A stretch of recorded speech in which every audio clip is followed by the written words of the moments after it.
श्री ग्वाल भक्त जी महाराज की जय हो। श्री ग्वाल भक्त जी की कथा।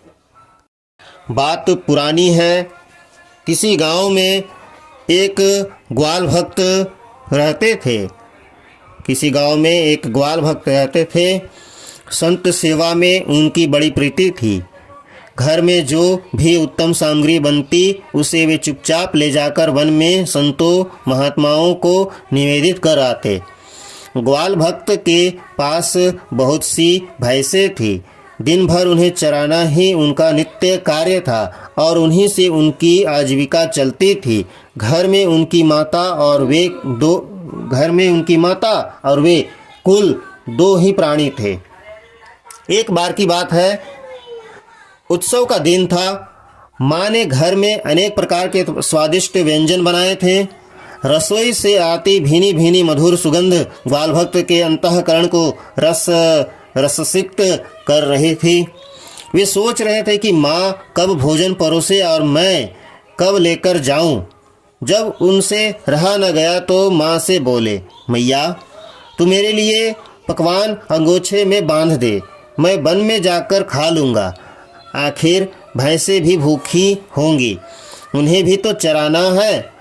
भोली माँ ने अंगोछे में ढेर सारे पकवान बांध दिए। कुछ पकवान और भी ग्वाल भक्त ने माँ की नज़रें बचाकर बांध लिए और एक बड़ी सी गठरी बना ली।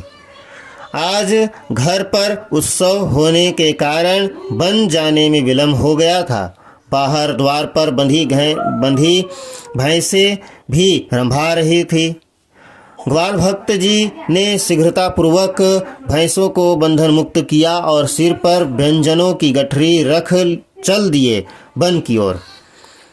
वन में पहुंचने पर जब भैंसें चरने में मग्न हो गईं तो आपने सिर पर गठरी उठाई और भैंसों को छोड़कर चल दिए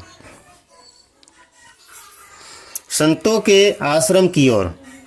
वहां पहुंचकर संतों के चरणों में शीश रखकर विनय की कि प्रभु, घर में उत्सव होने और अकेली बूढ़ी माँ द्वारा ही व्यंजन बनाने के कारण देर हो गई। कृपा कर क्षमा करें, क्योंकि बिना आप लोगों के प्रसाद ग्रहण किए मैं भी शीत प्रसादी नहीं पाऊंगा। ग्वाल भक्त जी का ऐसा प्रेम भाव और ऐसी निष्ठा देखकर संत लोग भी गदगद हो गए। भला हो भी क्यों ना, इस भाव के तो भगवान भी भूखे रहते हैं। संतों की पंगत बैठी। सिय हरि नारायण गोविंदे का कीर्तन हुआ। बड़ी जय बोली गई। फिर सबने धीरे धीरे प्रसाद पाया। जब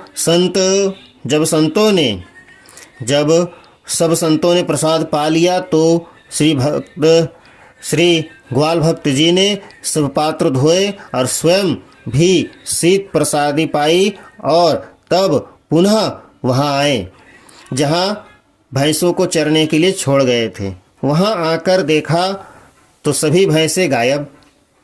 हुआ यह कि जब ये संतों के पास चले गए थे तो चोरों ने भैंसों को बिना चरवाहे के चरते देखा और हाँक के ले गए। ग्वाल भक्त जी को न तो भैंसों की चोरी का दुख था, न ही संत सेवा करने का पछतावा। समस्या सिर्फ यह थी कि भैंसों के बारे में माँ को क्या बताएंगे। पर उन्होंने उसका भी उपाय सोच लिया। रोज की तरह शाम को लौटकर आप घर आए तो माँ ने पूछा, भैंसें कहाँ हैं? भक्त जी ने सोचा कि सच्ची बात बता देंगे तो माँ को बहुत दुख होगा। जब जब माँ को भैंसों की याद आएगी तब तब वह मुझे डांटे फटकारेंगी, साथ ही संतों को भी चार खरी खोटी सुनाएंगी। इस तरह नित्य का क्लेश हो जाएगा। अतः उन्होंने सच्ची बात छिपा ली और बोले, माँ, एक बेचारा गरीब ब्राह्मण भूखों मर रहा था। मैंने सब भैंसे उसे दे दिए हैं। वह भैंसों को चराएगा और दूध से घी बनाकर इकट्ठा कर लेगा तथा छाछ मठे से अपना काम चलाएगा। कुछ दिनों बाद वह घी और भैंसों को वापस कर जाएगा। माँ की ब्राह्मणों के प्रति विशेष भक्ति थी, अतः कुछ नहीं कहा और बेटे के इस कार्य को उचित ही माना। धीरे धीरे समय बीतता गया। भैंसों की बात भी आई गई हो गई। बीच में कभी माँ पूछती भी तो भक्त जी कह देते कि ब्राह्मण बेचारा गरीब है, जैसे ही उसकी आजीविका की कोई अन्य व्यवस्था हो जाएगी वह भैंसों को वापस कर जाएगा।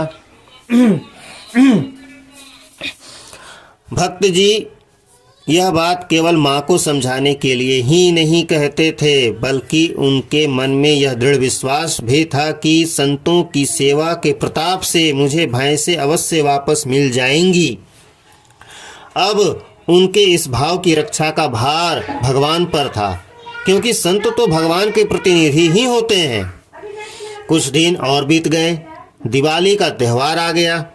चारों ओर पटाखों, मिठाइयों और पकवानों की धूम थी। मस्ती का माहौल था। भगवान की प्रेरणा। चोर भी उत्सव की धुन में उन्मत्त थे। उन्होंने भैंसों का खूब श्रृंगार किया। उन्हें चांदी की हंसुलियाँ पहनाई। सींग पूंछ सब अलंकृत किए। उनकी प्रवृत्ति थी तामसी, अतः उनके लिए यही उत्सव था। रात भर आतिशबाजियां और पटाखे छूटते रहे। अचानक किसी बालक ने भैंसों के पास जाकर पटाखे की एक लड़ी जला दी और वे चारों ओर धाएं धाएं करके दगने लगे। भैंसों के लिए यह एकदम नई स्थिति थी। फिर क्या, वे सब रस्सी तोड़कर और खूंटे उखड़ाकर भागी।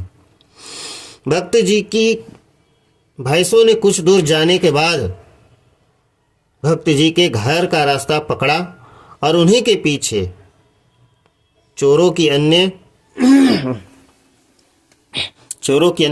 भैंसों ने भी अनुसरण किया। सुबह होते होते सभी भैंसें आभूषणों से सजी धजी भक्त जी के दरवाजे पर उपस्थित हो गई और रंभाने लगी। भक्त जी की माँ ने जब भैंसों के रंभाने की आवाज़ सुनी तो भक्त जी से कहा, बेटा ये तो अपनी भैंसों की आवाज़ है, जा जाकर देख। भक्त जी ने जब बाहर आकर देखा तो ठगे से खड़े रह गए। उन्होंने माँ को आवाज़ दी, माँ देखो अपनी भैंसें आ गई हैं। बेचारे ब्राह्मण ने भैंसों को ड्योढ़ा दुनाकर भेजा है और घी बेचकर आभूषण बनवा दिए हैं। माँ ने देखा तो आश्चर्य से कहने लगी, बेटा जिसके पास खाने का भी इंतजाम नहीं था उसने भला आभूषण कैसे बनवा दिए? घी बेचने से इतना पैसा कैसे इकट्ठा हो सकता है? माँ की बात सुनकर भक्त जी के सारी सच्ची घटना सुना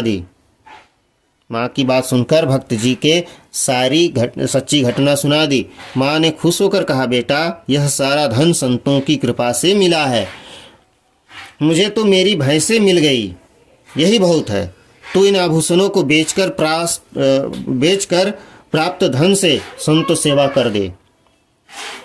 इस प्रकार भगवान ने संतों की कृपा और सच्ची संत भक्ति का प्रभाव दर्शाया। बोल श्री ग्वाल भक्त जी महाराज की जय हो।